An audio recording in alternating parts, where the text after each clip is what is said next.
ഒരു സ്ഥാപനം നടത്തുമ്പോൾ അതിലുള്ള തൊഴിലാളികൾക്ക് മാന്യമായ കൂലി വേതനം കൊടുക്കുക എന്നുള്ളത് മാന്യമായ ഒരു രീതിയാണ്.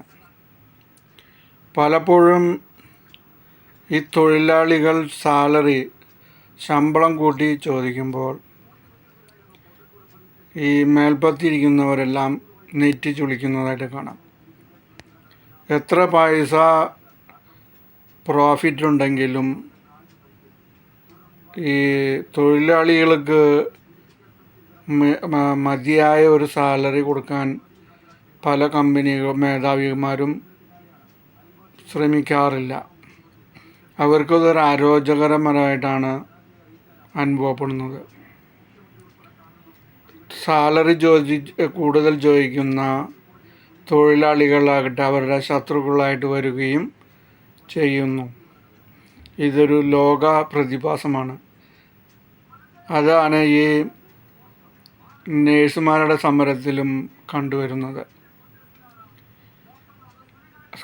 അവർ ആവശ്യപ്പെടുന്നത് കാലാനുസൃതമായുള്ള ഒരു ശമ്പള വർധനമാണ്. ഇത് ചോദിക്കുമ്പോൾ അവരെ ജിഹാദികളാക്കി മുദ്ര കുത്താനാണ് അതിൻ്റെ മേൽഘടകക്കാർ ശ്രമിക്കുന്നത്. അവർ കൊടുക്കുന്ന ശമ്പളമൊക്കെ കറക്റ്റാണ്, ഒരു പ്രശ്നവുമില്ല, ഇവർ കൂട്ടി ചോദിക്കുന്നതാണ് പ്രശ്നം എന്ന നിലയിലേക്ക് അവർ കൊണ്ടുചെന്നെത്തിക്കുന്നു.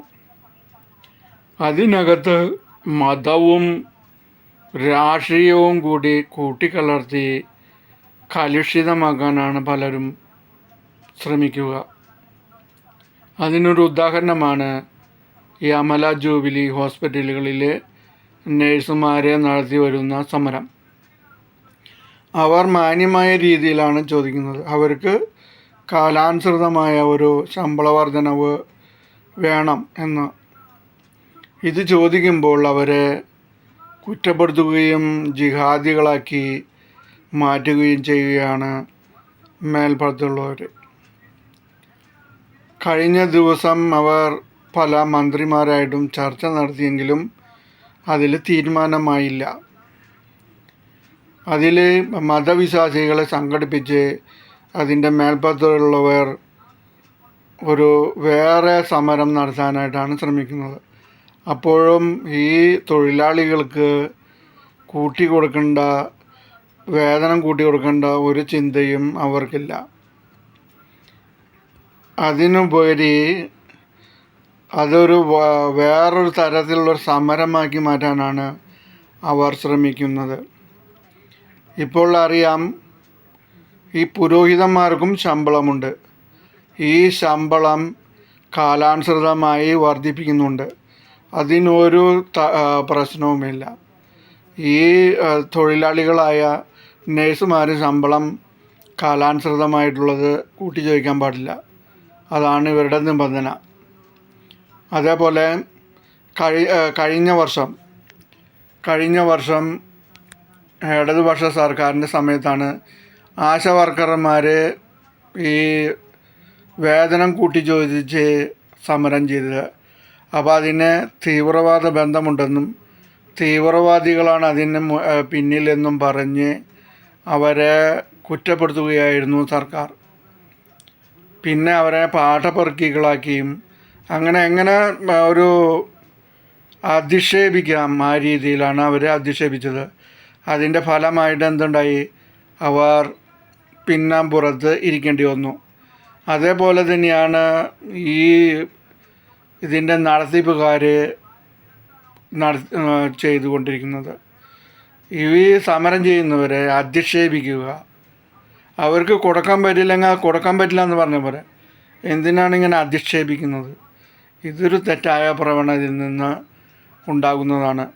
ഒരു സ്ഥാപനം നടത്തുമ്പോൾ അതിന് മാന്യമായ കൂലി കൊടുക്കേണ്ടത് ആ സ്ഥാപനം നടത്തിപ്പുകാരുടെ ചുമതലയാണ്.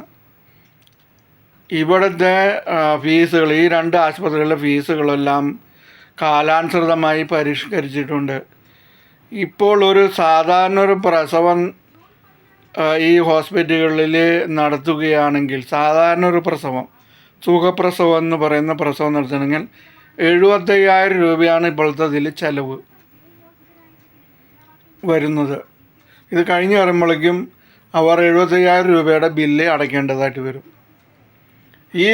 ഇങ്ങനെ ഓരോ ഇതിനും ഓരോ പൈസകൾ മേടിക്കുന്നുണ്ട്. ഈ പൈസ മതിയാവുന്നില്ല എന്നാണ് ഇവർ പറയുന്നത്. എന്താണ് ഇതിനൊക്കെ അർത്ഥം? അവർക്ക് മാന്യമായ കൂലി കൊടുക്കാനായിട്ട് ശ്രദ്ധിക്കുക. ഇപ്പോൾ നമ്മളെ വീട്ടിൽ ഒരാളെ കൂലിക്ക് വിളിച്ചു. പണി കഴിഞ്ഞ് തിരിച്ചു പോകുമ്പോൾ അയാൾ ചോദിക്കുന്ന കൂലി കൊടുത്തില്ലെങ്കിൽ അയാൾ ആ വീട്ടിൽ നിന്ന് ഇറങ്ങി പോവുകയില്ല. അയാളുടെ മടിക്കുത്ത് പിടിച്ച് മേടിക്കും. അത് തന്നെയാണ് ഇതിൻ്റെയും അക്ഷരാർത്ഥത്തിൽ ഉണ്ടാവുന്നത്. അത് ജിഹാദിയായും സഭയ്ക്കെതിരായുള്ള സമരമായും മാറ്റിത്തിരിക്കുന്നത് ഒട്ടും ഉചിതമല്ല. അത് മേൽഘടത്തിലുള്ള ആളുകൾ ചിന്തിക്കേണ്ടത് അത്യാവശ്യ ഘടകമാണ്.